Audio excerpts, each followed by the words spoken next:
Hello and welcome. Today I'll be explaining Dead by Daylight for newbies. There are already a lot of videos about the gameplay itself, so instead I'll be going through the different currencies and grades. If you're new and looking to get started on Dead by Daylight, and like me was overwhelmed in the beginning by all the different things, then this video is for you. Dead by Daylight is a multiplayer action survival horror game with 4 survivors and 1 killer. Their aim is for the survivors to complete 5 generators to open the door to escape, whereas the killer's aim is to try and kill all the survivors before they can leave. The killer can kill survivors by hooking them 3 times. There is a tutorial that goes through all the basics of the gameplay. With the public matches or trials, you can play survivor or killer. While you can invite your own friends to play with you as survivors, you won't find out who the killer is until the end of the match. There's also custom games where you can play with a group of your friends as survivor and killers, where all the perks and items are unlocked, but unlike the trials, you can't earn blood points in customs. So what are blood points? Blood points are Dead by Daylight's currency, and it's rewarded to you at the end of each match depending on how well you've played. You can also earn blood points depending on your monthly grade, but we'll get into that a bit later. Your blood points are used to level up your characters to gain items and perks. All characters have 3 unique perks to increase your survival. These perks become teachable where the characters are leveled at 30, 35 and 40. A teachable perk means that it can appear on all your characters' blood web, so yes, blood points will become addictive.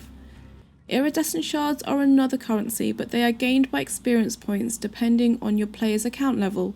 This is leveled up by playing trials. The shards can be spent in the Shrine of Secrets for teachable perks. This way you don't have to buy and level up all your characters. Auric cells are the stored currency exchanged using real money. This is for characters and customization items.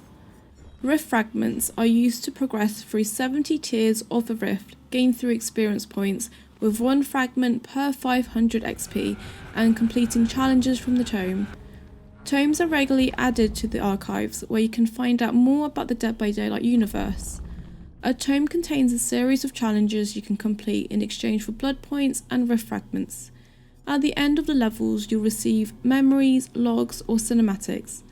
You can only have 1 challenge going at each time, where you need to pick a route you want to go for depending on if you want to play survivor, killer, or both. Going back to your player grade, these are reset on the 13th of each month, and you have a different grade for survivor and killer. The grades are Ash, Bronze, Silver, Gold and Iridescent, and there's 4 levels within each of these, going backwards from 4 till 1 as shown in Roman numerals. Within each of these levels, you also have separate levels of pips. While you can't go down a grade once you've reached it, your pips on the other hand can go up and down depending on how well you did in your last match. The grade you are on when it's the 13th of the month will reflect how much blood points you will be rewarded, with Iridescent 1 as 1 million blood points. The amount of pips you will gain or lose is determined by the emblem points after each match. For survivors, the categories are Lightbringer, Unbroken, Benevolent and Evader, and you will receive bronze, silver, gold or iridescent emblems based on your match, which will make up for how much pips you will receive. Lightbringers based on how well you did with repairing generators, cleansing totems and opening exit gates. Unbroken determines your ability to survive and how long for. Benevolent shows how altruistic you are with your team. Points are gained by unhooking others, healing and making a killer drop a survivor. Finally, Evader shows your ability to stay hidden from the killer or escape chasers. Killer emblems are Gatekeeper, Devout, Malicious and Chaser. Gatekeeper is for slowing down generator repair progress for as long as possible. Devout is your ability to sacrifice survivors. Malicious for hooking and injuring survivors, while Chaser determines your ability to find and chase them. So this is all we have time for today. I hope you enjoyed the video and have fun playing Dead by Daylight.